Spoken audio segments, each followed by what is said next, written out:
Alicia, thank you ever so much for your time this evening. I mean, first of all, 20 Ukrainian refugees. First of all, how have you managed to do that?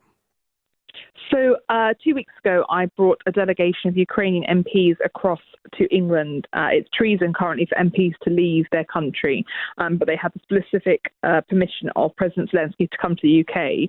And I arranged them to meet with the Prime Minister and the Home Secretary and Michael Gove and you name it, and parliamentarians.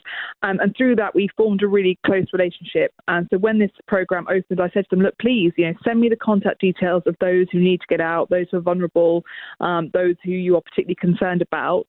And so they've just been sending me the contact details of everyone who needs to get home. And I'm very fortunate in Rutland and Melton, we have so many people who have offered to open their homes and to take in the refugees.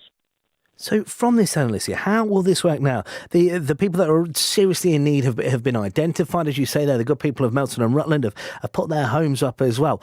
What's the process of those refugees arriving here in the UK?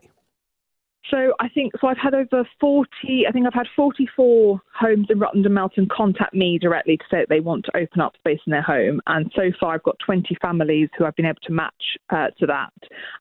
And so that's really amazing. So essentially what happens now is all those families, myself included, we spent the weekend doing the online forms where essentially the Ukrainians fill it in and they say, this is who I'm going to stay with, this is who's going to sponsor me, and this is who I'm bringing with me. They then now need to wait for the Home Office to do the security checks that they're doing, and the local authority will check the person who is taking them in. So, for example, I'll be security checked by my local authority to check that I am a safe person to provide refuge. And then once they have those visas, they can come over to the UK and live with those who've offered homes to them. Why is this so important to you, Alicia? You said there that you're getting involved with it, you want to be a part of it. Why is that so important to you?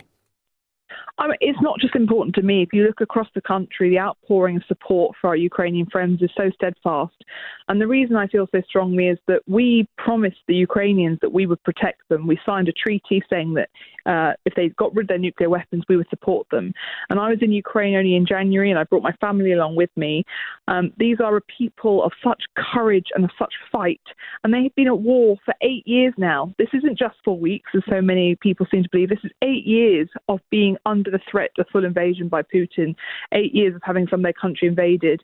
And these are men, women and children. Those coming to live with me, it's two mums with their kids aged 4 and 2.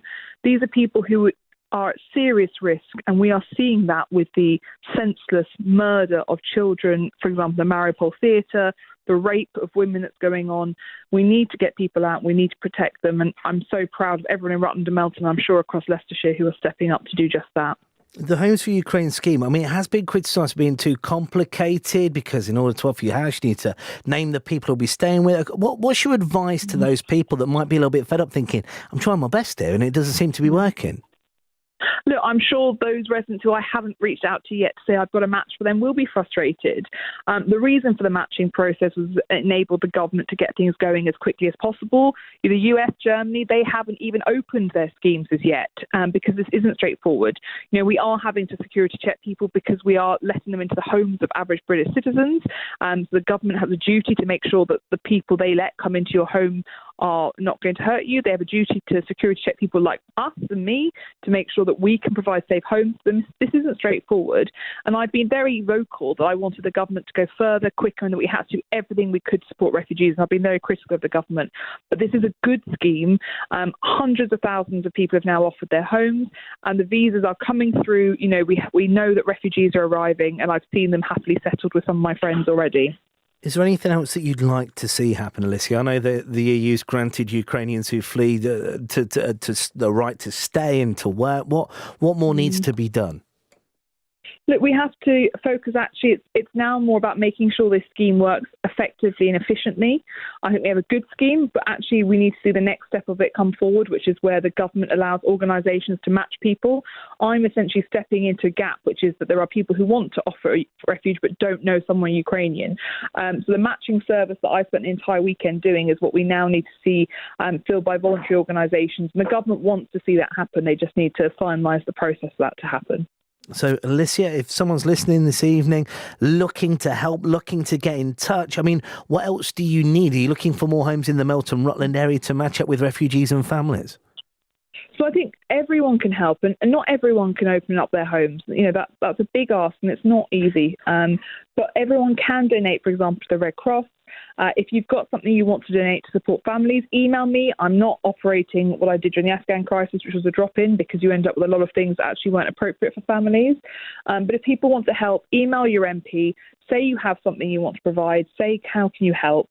And donate cash. It's really important. I know people don't always have money. I know that's asking a lot. But it's really important we donate what people need and not just what is easy to hand.